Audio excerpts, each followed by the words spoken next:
My name is Camila. I was a fresh college graduate, my life brimming with possibilities and dreams, when a single phone call snuffed out my joy like a gust of wind extinguishing a candle. It was a call that brought the news of my parents' tragic death in a car accident. The two people who had been my pillars of strength, my guiding lights, were suddenly gone. The shock of it was like a punch to the gut. I was a grown woman, yes, but I was just starting to navigate the adult world. My parents had been my safety net, my guides. Their sudden absence left me feeling like a ship adrift in a stormy sea. My father, with his hearty laughter and endless wisdom, was my hero. He was a man of strength and kindness, always ready with a word of advice or a comforting hug. I remember our long walks in the park, our deep conversations about everything from philosophy to the latest football game. He was my rock, my safe harbor in the stormy sea of life. My mother, with her gentle nature and unwavering support, was my best friend. She was the one who held my hand during scary movies, who stayed up late helping me with school projects, who was always there with a comforting word and a warm hug. Her love was a constant, soothing presence in my life. Their absence left a gaping hole in my life, a void that seemed impossible to fill. The house felt too quiet, too empty without their laughter and love filling it.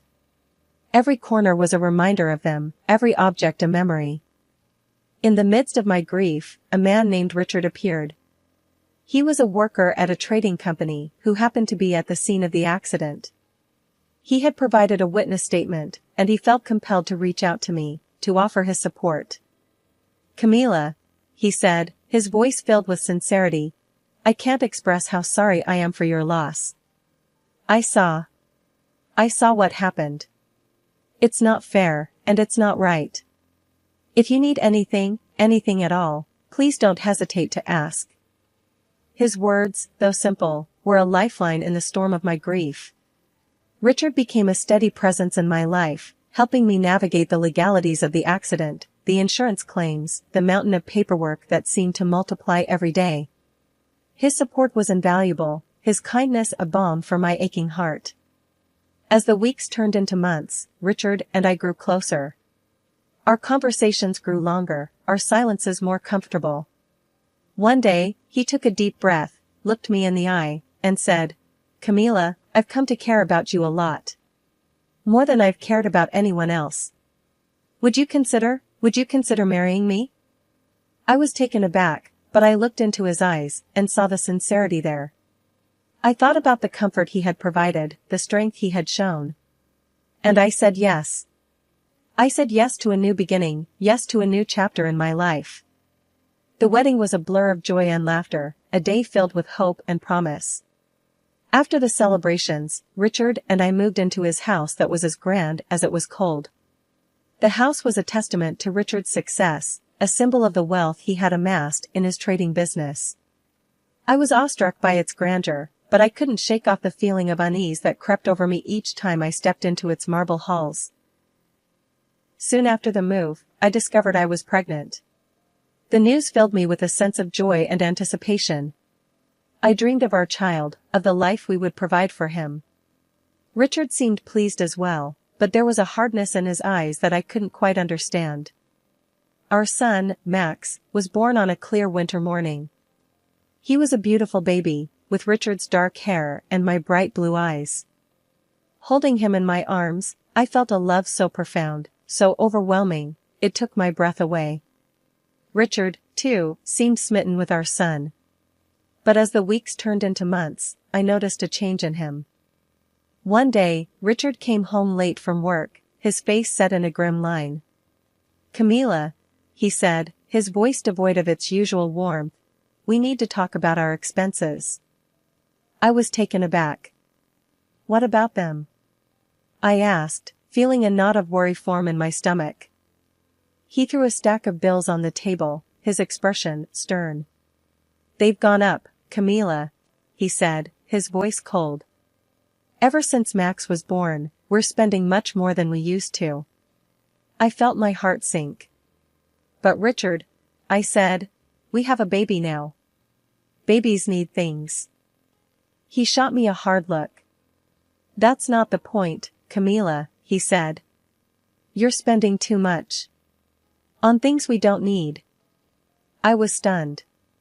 I'm spending on our son, Richard, I said, my voice rising in defense. On his needs. His face hardened. I'm the one who's earning, Camila, he said, his voice harsh. I'm the one who's supporting this family. You should be more grateful. His words hit me like a punch in the gut.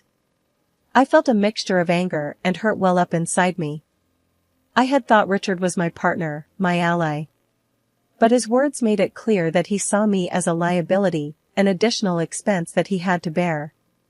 The days following our heated exchange were filled with tension.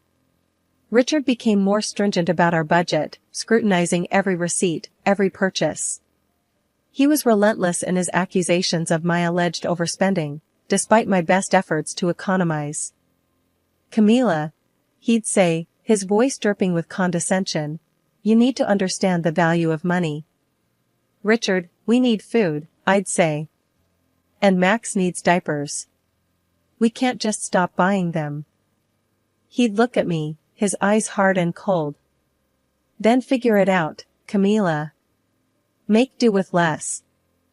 I'd bite my tongue, holding back the retort that was on the tip of it. It wasn't that I didn't understand the value of money, it was that Richard seemed to value it more than he did his own family. Food shopping became a game of strategy. I'd scour the aisles for the cheapest products, calculate the cost per meal, per person. I'd choose the store brands over the name brands, the bruised apples over the pristine ones. I'd walk miles to the store and back, foregoing the cost of public transport to save a few dollars. Richard's decree extended to clothing as well. No new clothes, he'd said, his voice firm, unyielding. Make do with what you have. I looked at my worn-out wardrobe, the frayed edges of my dresses, the faded colors of my shirts. I felt a pang of sadness. I wasn't asking for designer clothes or expensive jewelry. Just something new, something that hadn't been worn to threads. One day, I saw a beautiful little jumper for Max in a store window. It was on sale, but even then, it was more than I could afford. I walked away, my heart heavy. When I got home, Richard was there. You were at the store, weren't you? Buying more stuff we don't need. I didn't buy anything, Richard, I said, my voice steady. I can't. You've made sure of that. He scoffed. Don't play the victim, Camila. You're the one who can't control her spending. I looked at him, my heart pounding. I'm trying to provide for our son, Richard. Can't you see that? He got up, his face red.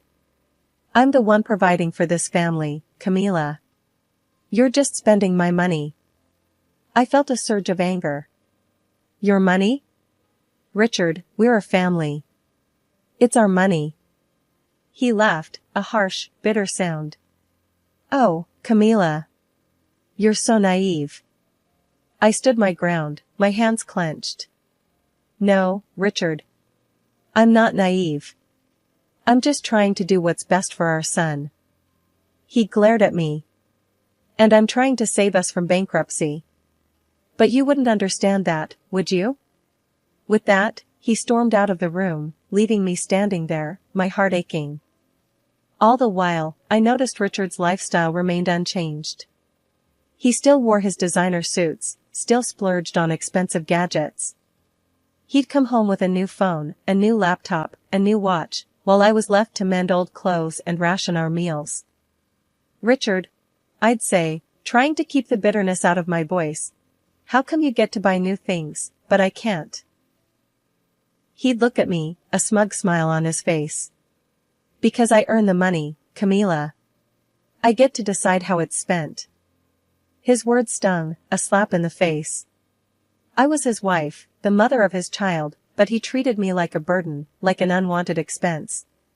His greed was clear, his arrogance palpable. He valued his gadgets more than he valued us. It was a Tuesday when Max came down with a fever. His little body was hot to the touch, his eyes were red from crying. I knew I had to get him medicine, and quick. I rummaged through the cupboards, my heart sinking when I saw them bare. We were out of money, out of options. I did the only thing I could. I took the last of our cash, the money I'd been saving for Richard's favorite steak, and bought medicine for Max. I knew Richard would be mad, knew he'd be furious. But Max was more important. He was my son, my baby. I couldn't let him suffer.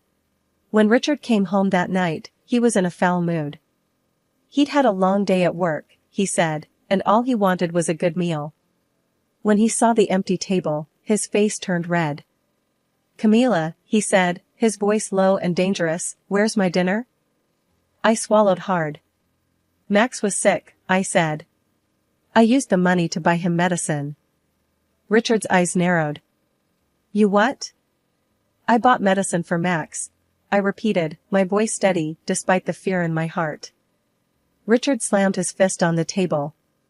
"You spent my money on medicine for that brat?" I flinched at his words. "Max is our son, Richard. He was sick." Richard scoffed. "He's always sick. Always needing something. Just like you." I felt a surge of anger. "We're your family, Richard. We're not freeloaders." Richard stood up, his face contorted with rage. "You're nothing but a burden, Camila. You and that kid. All you do is take, take, take." I stood my ground. "We're your responsibility, Richard. You can't just abandon us." Richard laughed, a harsh, cruel sound. "Watch me." And with that, he grabbed my arm, yanked me to the door. "Get out," he said, his voice cold. "Take your brat and get out." I looked at him, my heart pounding. "Richard, please. He's sick. We have nowhere to go." Richard's gaze was icy. "Not my problem." He shoved us out the door, slamming it shut behind us. 5 minutes later, he threw a bag of our clothes at my feet. I stood there, holding Max in my arms, the cold seeping into my bones. I looked at the house, our house, now a fortress we were barred from. That was the final straw. I knew then that I couldn't stay with Richard, couldn't subject Max to his cruelty. We deserved better, deserved a life free of his anger, his greed. So, I walked away, Max clutched in my arms, our future uncertain. But I knew one thing for sure. I would fight for us, fight for a better life. Richard had pushed us away, but he couldn't break us. We were stronger than he thought, stronger than he'd ever know. The city was vast and overwhelming, a concrete jungle where I knew no one. My son, Max, was just a toddler, too young to understand the dire situation we were in. With no money, no friends, and no home, I felt like a ship adrift in a stormy sea. That's when I remembered Grandma. My father's mother, a woman I had seen only once in my life, came to mind. Dad had a strained relationship with her and they had lost contact many years ago. I barely remembered her face, but I remembered the house she lived in, a large, old structure nestled in a quiet town far from the city's bustle. I had no choice but to take a leap of faith. With the last of my money, found in the pocket of my old jacket, I bought 2 intercity bus tickets. Max and I boarded the bus, our future uncertain but our resolve firm. The journey was long, and Max, feeling unwell, whimpered in my arms. I held him close, whispering soothing words, promising a better future. We arrived at Grandma's town as the sun was setting. The large, old house stood just as I remembered, a beacon of hope amidst our turmoil. Gathering my courage, I walked up to the door and knocked. The door creaked open, and there stood Grandma. She was older than I remembered, her face stern and her eyes sharp. She looked at me, a hint of confusion in her eyes. "Yes?" she asked, her voice firm. I swallowed my fear and introduced myself. "Grandma, it's me, Camila." I'm your son's daughter. She squinted at me, studying my face. After a moment, recognition dawned on her. You have your father's eyes, she said, her voice softer. She opened the door wider, inviting us in. We stepped into the house, its warmth a stark contrast to the cold outside. I told Grandma everything about Richard, about Max's illness, about our eviction. I poured out my fears and worries, the burdens I had been carrying alone for so long. Grandma listened, her face hardening as I mentioned Richard. That scoundrel. She spat, her eyes flashing with anger. He'll get what he deserves. In that moment, I felt a surge of relief. Here was someone who believed in me, someone who was on my side. Grandma offered us a place to stay, a place to call home. We were no longer alone, we had Grandma. That night, as Max slept soundly in a warm bed and I sat by the fire with Grandma, I felt a glimmer of hope. The journey to Grandma's was fraught with uncertainty and fear, but it led us to a safe haven. It was our first step towards a new life, a life away from Richard's shadow. The attic was a dusty, forgotten place, filled with boxes upon boxes of old stuff. Grandma hadn't been up there in years, and it showed. The air was thick with the smell of old paper and mothballs, and the floor creaked under my weight. Be careful, Camila, Grandma called from the bottom of the stairs. It's been ages since anyone's been up there. I nodded, my eyes scanning the room. As a person trained as a restorer, I could see the potential in the discarded items. There were old furniture pieces, paintings, knickknacks, all covered in a thick layer of dust. It was like stepping into a time capsule, a glimpse into the past. With Grandma's permission, I started working on the items. I cleaned, repaired, and restored them, bringing them back to life. Each piece had a story to tell, a history to uncover. It was a labor of love, a way to keep my mind off the troubles of the past. Days turned into weeks, and before I knew it, the attic was transformed. The old, discarded items were now beautiful antiques, their value increased tenfold. I took some of them to a local antique store, hoping to make a small profit. The owner, a man named Mr. Peterson, was surprised by the quality of the items. These are fantastic, Camila, he said, his eyes wide. Where did you find them? In my grandma's attic, I replied, a smile playing on my lips. She had no idea what she was sitting on. Mr. Peterson laughed, shaking his head in disbelief. Well, she's a lucky woman to have a granddaughter like you. I blushed, thanking him for his kind words. He bought all the items, giving me a hefty sum of money. I was stunned. I had hoped for a small profit, but this was beyond my wildest dreams. When I returned home, Grandma was waiting for me. How did it go? She asked, her eyes hopeful. I showed her the money, her eyes widening in surprise. Oh my, Camila, she said, her voice shaky. I can't believe it. I shrugged, trying to hide my excitement. It's all thanks to you, Grandma. These are your treasures, after all. We celebrated that night, a small victory in our battle for a better life. The attic treasures were more than just old items. They were a reminder that even in the darkest times, there is always a glimmer of hope. From then on, I continued to restore the items in the attic. Each piece brought us closer to our goal, each sale a step towards our new life. The attic treasures were our lifeline, our saving grace. And we were grateful for them, for the hope they brought us, for the future they promised. Richard, that good-for-nothing, hadn't bothered to check on us. Not even a call to ask about his son. I guess he was too busy with his new life, too busy to care about the family he left behind.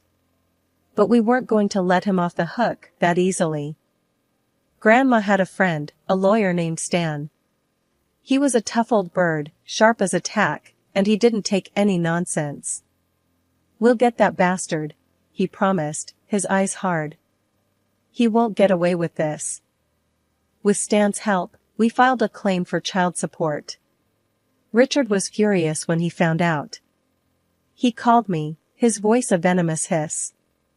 "You'll regret this, Camila," he threatened. "You don't know what you're getting into." But I wasn't scared. Not anymore. "Bring it on, Richard," I shot back. "We'll see who regrets it in the end." The day of the court hearing arrived. Richard strutted in, all puffed up like a peacock, his lawyer by his side. He sneered at me, his eyes cold and hard. But I didn't flinch. I was ready for him. Stan presented our case, his voice steady and firm. He talked about Max, about how Richard had abandoned us, about how he hadn't paid a dime for his son's upkeep. The judge listened, his face impassive. Then it was Richard's turn. His lawyer was smooth, his words slick. He painted Richard as the victim, as a man wronged by his vindictive ex-wife. But we had a trump card. I played a recording of Richard's tirade the night he kicked us out. He didn't know about it, and I decided to surprise him. His threats, his cruel words, all for the court to hear. The room fell silent as his voice filled the air, his true nature exposed for all to see. Richard's face turned pale, his confident facade crumbling. The judge frowned, his eyes hard. "This court will not tolerate such behavior," he said, his voice stern. "Mr. Jackson, you will pay child support as required by law. You also have to pay for the emotional abuse of your ex-wife and son." Richard was stunned. He looked at me, his eyes full of disbelief. But I didn't gloat. I didn't need to. The look on his face was victory enough. After the court hearing, Richard tried to worm his way back into our lives. He called me, his voice all sweet and smooth, like honey dripping from a spoon. "Camila," he said, "let's start over. For Max's sake." I laughed, a bitter, cynical laugh. "Start over? With you?" I shook my head, even though he couldn't see me. "No, Richard. We're done." I could hear the surprise in his voice. "But Camila," he stammered, "you need me. You can't survive without my money." That's where he was wrong. I had a job now, a good job. I was a restorer, working for a local antique store and a museum. I was making good money, enough to support Max and me. And with Grandma's help, we were doing just fine. "I don't need you, Richard," I said, my voice steady. "I've got a job. A good job. And Max and I are doing just fine." There was silence on the other end of the line. Then Richard laughed, a harsh, bitter laugh. "You? Working? I don't believe it." "Well, you better start believing it," I shot back. "Because it's true. And guess what, Richard? I'm not just surviving. I'm thriving." There was more silence. Then Richard hung up, his parting words a venomous hiss. "You'll regret this, Camila. You'll see." But I wasn't scared. Not anymore. I had found my strength, my independence. And there was no going back. The next few months were a whirlwind. I was busy with work, with Max, with life. But I was happy. Truly, genuinely happy. For the first time in a long time, I felt free. Free from Richard, free from fear, free from uncertainty. Grandma was proud of me. "You did good, kid," she said one day, her eyes twinkling. "You stood up for yourself. You took control of your life." I smiled, feeling a sense of pride. "Thanks, Grandma," I said. "I couldn't have done it without you." And that was the truth. Grandma had been my rock, my support. She had stood by me, had helped me find my strength. And for that, I was grateful. The sweet taste of victory was more than just a court win. It was a personal victory, a testament to my strength, my resilience. It was a reminder that I was more than just Richard's ex-wife. I was a survivor, a fighter, a mother, a restorer. And as I looked at Max, his eyes bright with laughter, his face full of joy, I knew I had made the right choice. I had chosen to fight, to stand up for myself, for my son. And I had won.